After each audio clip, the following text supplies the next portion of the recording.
Hello guys, तो आज हम बात करेंगे पीसीबीएल के बारे में। तो पीसीबीएल एक फिलिप कार्बन कंपनी है, कार्बन ब्लैक बनाती है एंड इंडिया की लार्जेस्ट कंपनी एंड वर्ल्ड की 7th लार्जेस्ट कंपनी है। तो जो कार्बन ब्लैक है वो एक सब्सटेंस होता है, आप सोचिए एक एलिमेंट ही होता है, वो केमिकल की तौर पर यूज होता है एंड ये टायर्स रबर ये सब में यूज होता है ताकि वो उस प्रोडक्ट को स्ट्रेंथन कर सके। और इस कंपनी को बहुत अच्छा बैकिंग है, आरपीएसजी ग्रुप माने आरपी संजीव गोयनका का जो ग्रुप है, तो प्रमोटर बहुत अच्छे हैं, बहुत एक्सपीरियंस है।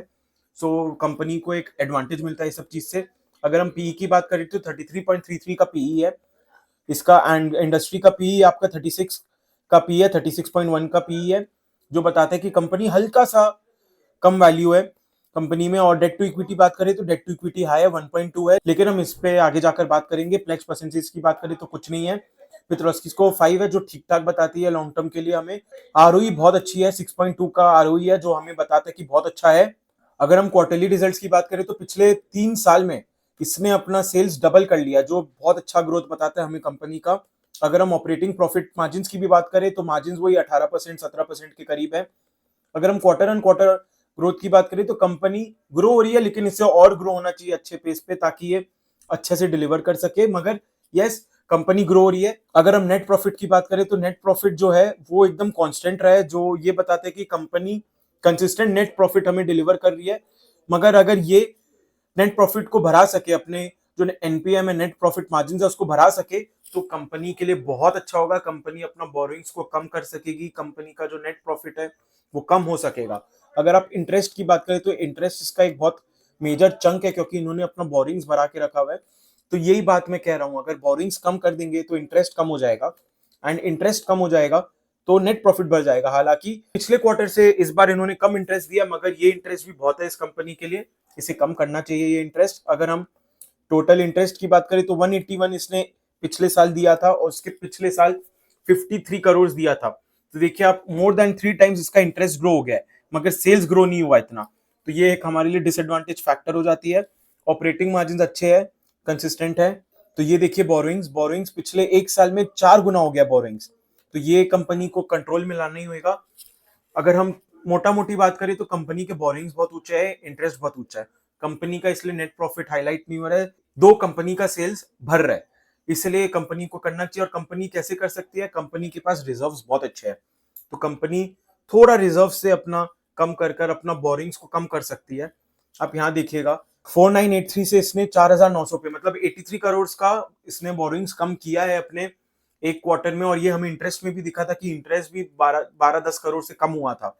तो कंपनी अगर इसको कंट्रोल में लाएगी, कंपनी बहुत एक मल्टी बैगर रिटर्न्स दे सकती है। ऑपरेटिंग एक्टिविटी पॉजिटिव है, जो ये बताते हैं कि कंपनी अपने बिजनेस एक्टिविटी से पैसा अर्न कर रही है।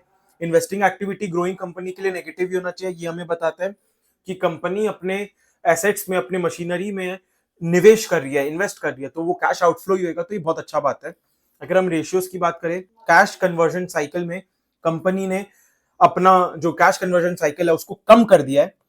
तो ये एक बहुत अच्छा फैक्टर है, क्योंकि कंपनी के पास पैसा जल्दी आ रहा है, जल्दी हाथ में आ रहा है, तो उसको और अच्छे यूज में डाल सकती है।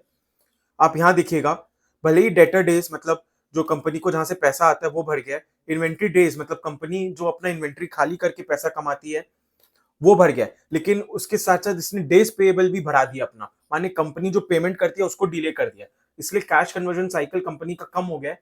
अगर हम शेयर होल्डिंग पैटर्न की बात करें तो प्रमोटर ने अपना कंसिस्टेंट होल्डिंग रखा हुआ है, बल्कि था जून 22 में इसने हल्का बढ़ाया ही था, मगर एक कंसिस्टेंट है जो हमें कॉन्फिडेंस देता है। एफआईआईज की बात करें तो एफआईआईज ने अपना होल्डिंग थोड़ा कम किया, लेकिन 5% है, वो भी एक सब्सटैंशियल अमाउंट ऑफ होल्डिंग है। डीआईज ने हालांकि अपना शेयर होल्डिंग बढ़ाया है।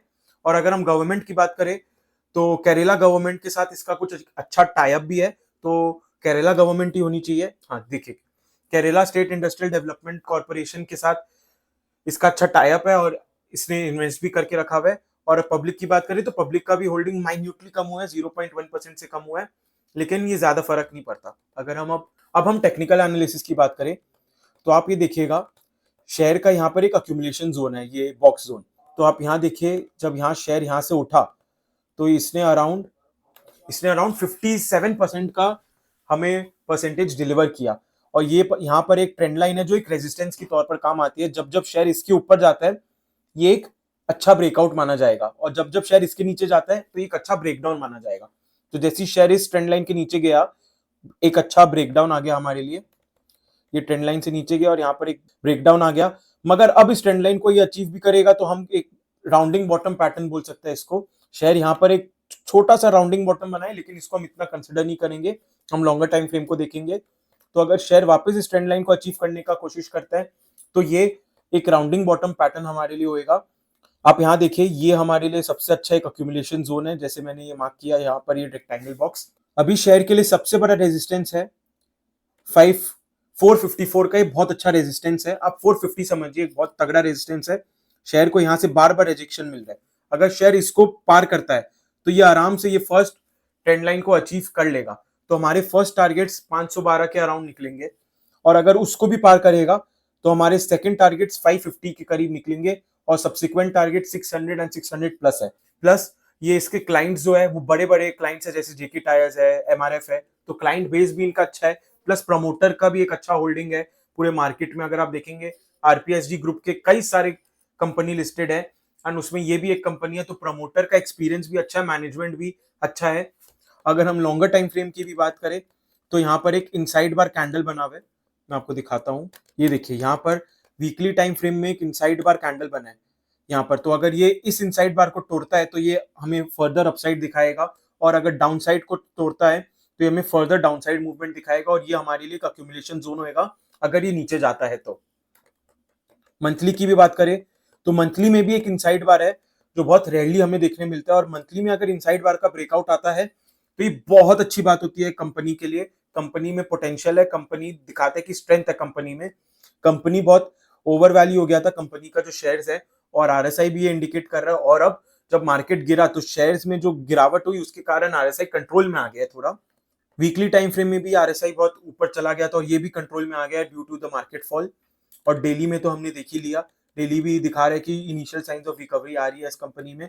यहाँ पर ये बार बार ये 100 डे मूविंग एवरेज में सपोर्ट ले रहा है, जो अच्छी बात है। बस कंपनी का ये एक हो जाए कि 20 डे मूविंग एवरेज, ये 100 डे मूविंग एवरेज को यहाँ कहीं क्रॉस ओवर कर दे तो ये हमारे लिए गोल्डन क्रॉस ओवर हो जाएगा, और ये हमें फर्दर इंडिकेशंस देंगे कि कंपनी में अपसाइड जाने का खूब खूब पोटेंशियल है। आज भी कंपनी में 1% का गेन हुआ है। अगर आपको ये वीडियो अच्छा लगा तो आप प्लीज हमारे चैनल को सब्सक्राइब कीजिए।